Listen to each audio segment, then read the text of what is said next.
Como fazer conexões positivas com a criação de animais. Primeira coisa que a gente tem que entender é que cada animal tem a sua necessidade e que a gente obrigatoriamente tem que atender essas necessidades se a gente quiser ter animais saudáveis. Se a gente for pegar, por exemplo, só as aves aquáticas, tu vai ver que tem uma diferença grande entre elas, entre marreco, pato e ganso. Se a gente for pegar o exemplo do ganso, por exemplo, é um animal que pasta. Raramente ele come alguma coisa e quando come algum caramujo. Agora, se tu for pegar o pato e o marreco, come um monte de insetos, então já tem comportamentos diferentes. E eles ficam procurando esses animais dentro de um lago, por exemplo.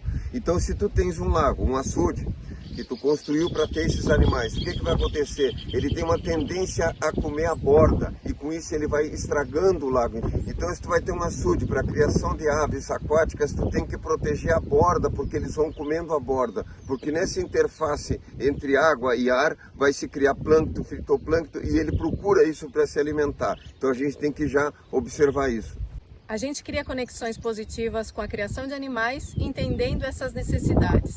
Além da gente fazer com que os animais fiquem saudáveis quando a gente atende essas necessidades, se reduz muito o custo de criação, com alimentação, com abrigo, com tudo que você precisa para criar animais. E você também aproveita serviços que esses animais podem oferecer. Quando a gente fala de galinha, por exemplo, um comportamento intrínseco da galinha é ciscar. As galinhas ciscam para buscar o seu alimento. Então é importante que se ofereça lugares para ela ciscar, para que ela possa expressar o seu comportamento, mas essa atitude de ciscar também serve para revolver o solo. A galinha também pode fazer o serviço de virar a terra, limpar a terra e ainda por cima adubar a terra com o seu esterco.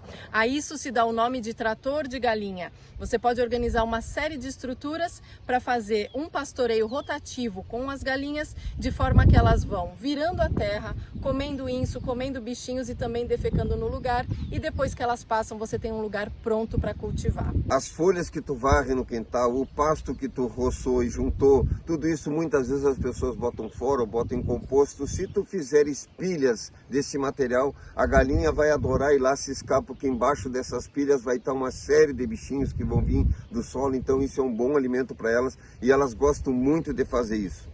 No caso de conexões positivas, por exemplo, com as aves aquáticas que a gente estava falando agora, o que acontece? A água desse lago fica fertilizada pelas fezes desses animais. Então essa água tu vai usar para agricultura. Aí tu já começou a criar um link de conexão positiva.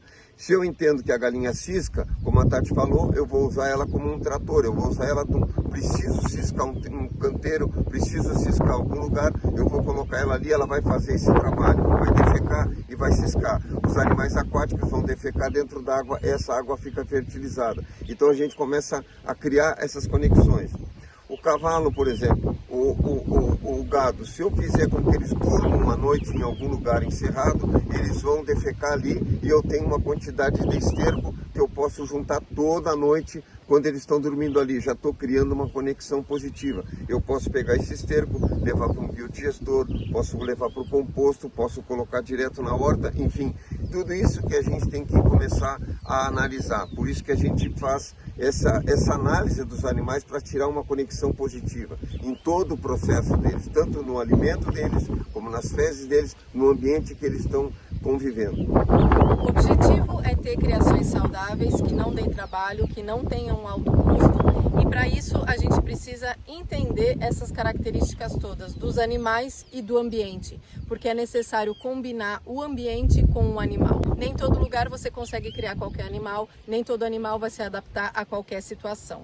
Se a gente estiver falando, por exemplo, de peixes, obviamente que você vai precisar de um ambiente aquático. Ao invés de fazer tanques estéreis, rasos para criar peixes, você pode criar todo um sistema de aquicultura, criando um lago com diversidade, com uma série de elementos como, por exemplo, cultivar frutíferas ao redor para que peixes possam comer esses frutos. Você pode criar uma diversidade embaixo da água para que os peixes possam proteger seus alevinos. Tem uma série de coisas que a gente faz num lago de aquicultura que não acontece num tanque de piscicultura. E isso é uma conexão muito mais positiva com a criação de peixes do que se a gente não criar as condições ideais para um peixe crescer.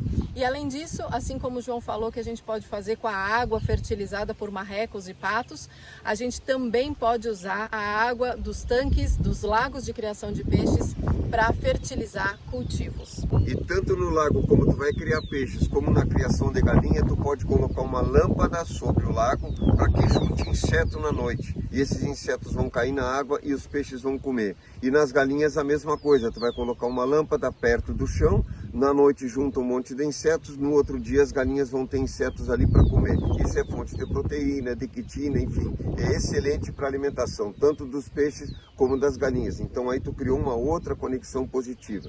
No lago tu pode ter uma placa, uma bandeja em cima, tu vai misturar farinha, um pouco de leite, um pouco de açúcar, deixar uma pasta e em cima tu vai cobrir isso tudo para que não pegue chuva, certo? O que vai acontecer? As moscas vão entrar ali, vão depositar os ovos ali, a larva vai sair da bandeja, quando ela sair, cai na água e o peixe se alimenta dessas larvas. Da mesma forma, pode fazer um sistema similar para galinhas. Tu promove a criação de larvas para que elas se alimentem dessas larvas. Com isso, tu faz também o quê? O controle de mosca no teu ambiente. Então, tu vê que é uma conexão positiva, fazendo várias interfaces na criação. Tem muitos animais que a gente pode criar e eles oferecem muitos serviços. Você pode ter eles só para sua companhia, só para aparar a grama. Tem vários lugares que criam ovelhas só para manter a pastagem baixa ou para manter os gramados que elas precisam ter para outras atividades que elas desenvolvem nesses espaços. A base é entender quais são as necessidades dos animais, porque quando a gente entende o que eles precisam, nós podemos combinar a necessidade deles com o ambiente, criar situações no ambiente, como por exemplo construir um lago, prover água ou separar potreiros, criar sistemas rotativos de forma que você crie uma harmonia entre os animais e o ambiente. E quem se beneficia disso são não só os animais, mas nós também, que podemos desfrutar desses serviços, oferecendo para os animais uma vida saudável, alimento e abrigo. Essa lógica de usar os animais para controlar o pasto, para controlar o crescimento do pasto, a gente tanto faz com os cavalos como faz com as ovelhas. Tu pode fazer com a cabra também, com vaca também. O cuidado que tem que ter é entender cada animal. Se tu for mexer com cabras, por exemplo, as cercas que tu vai ter vão ter que ser muito mais resistentes, porque a cabra tem uma tendência a passar qualquer tipo de cerca, quem tem cabra sabe, né? E vão comer plantas, vão comer flores e tudo. Então eu tenho que ter um cuidado com isso. Então, por outro lado, é mais fácil tu alimentar uma cabra do que uma ovelha, porque a cabra come uma diversidade muito maior de coisas. Então, cada animal que eu for colocar no sistema, eu tenho que ver que retorno ele pode me dar, que retorno ele dá para o ambiente e como é que eu crio uma situação para que melhore a vida dele e o teu manejo, porque eu também tenho que reduzir o meu manejo. Então, quanto mais eu entendo o funcionamento dos animais, melhor eu consigo interagir com eles no espaço. Os marrecos, por exemplo, nós temos uma área de arroz onde a gente planta de forma alagada. O que a gente faz? A hora que o arroz está crescido já, nós largamos o marreco no meio do arroz. O que acontece? O marreco tem essa tendência de procurar animais, ou seja, pequenos insetos na água. Então ele fica mexendo na água todo o tempo, o que é bom porque ele revolve o solo, certo? E isso vai fertilizando porque ele também vai defecando na água. E aí o que acontece? Tu fica com a lavoura toda limpa, porque ele fica carpindo tudo e ele não come o arroz. Quando o arroz começa a formar o grão, aí sim, aí tu tira o marreco, certo? Então, tu criou um ambiente onde o marreco gosta, porque ele gosta de ciscar em água aí de 15 a 20 centímetros de profundidade, ele fica com a bundinha para cima, com a cabeça enterrada lá embaixo na água. Tu criou uma condição que é boa para o marreco se alimentar, porque tem um monte de alimento para ele, e ao mesmo tempo tu fez uma capina no arroz com o marreco, assim que a gente faz. Aí quando começa a granar o arroz, eu tiro o marreco, senão obviamente ele vai comer o grão, né? Aí ele vai estar competindo contigo, aí não vale a pena.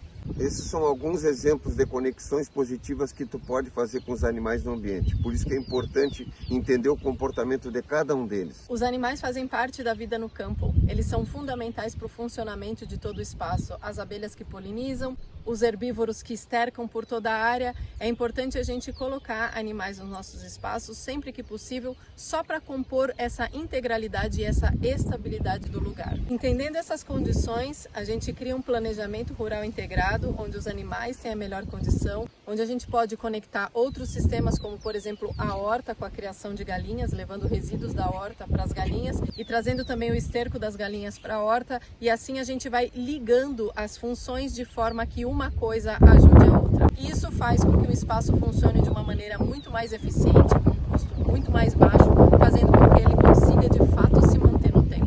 A gente está falando aqui do Instituto de Permacultura da Campo, um instituto pioneiro na difusão da permacultura no Brasil e nas estratégias para bem viver no campo. Acompanhe aqui para ver como você pode fazer essa transição da cidade para o campo e organizar um espaço que te traga rendimento, que te traga muita qualidade de vida, onde você possa realmente usar o seu tempo de vida da melhor maneira.